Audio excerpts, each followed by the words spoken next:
মা, মেয়ের অনেক বড় বংশ মা। এই শহরে নিজস্ব ফ্ল্যাট আছে, আর ভাইরা তো সব বিদেশ থাকে।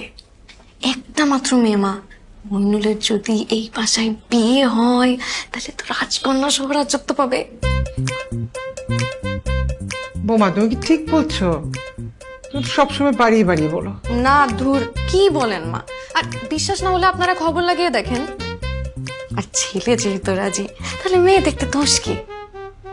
তাও ঠিক। আমি কিন্তু খোঁজ খবর নিছি, অনেক ভালো বংশ।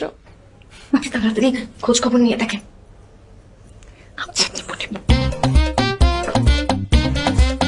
আরে সেদিনও তো ওনার প্রডিউস করা একটা নাটক রিলিজ দিছে, কত ভিউ হয়েছে জানেন?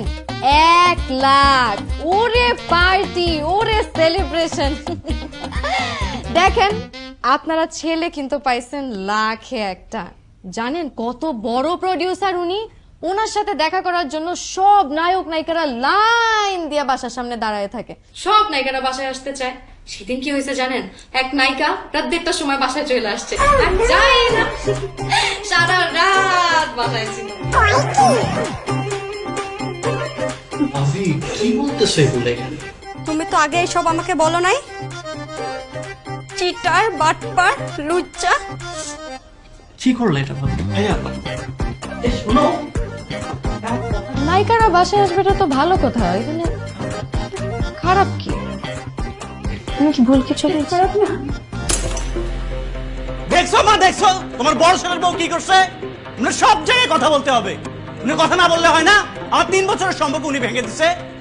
তোমরা তো আজকেরা দিতেছো উনাকে। তোমরা তো কেউ কিছু বলবো না, উনার মুখেও কিছু আটকে না। যখন যা আছে তাই বলে। ভাই তুমিও তো কিছু বলো না। আমি থাকবো না এবার, তোমরা থাকো। মাইনুল, তুই কেন নিজের বাসা থেকে যাবি? বোমা, কি করলে এটা? আমি তো বুঝলাম না।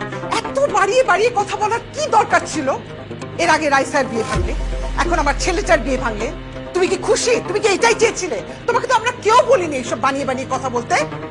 ভাবি, তোমার সব জায়গায় কথা না বললে হয় না? এই ভাইয়া, তুমি কিছু বলতে পারো না ভাবিকে?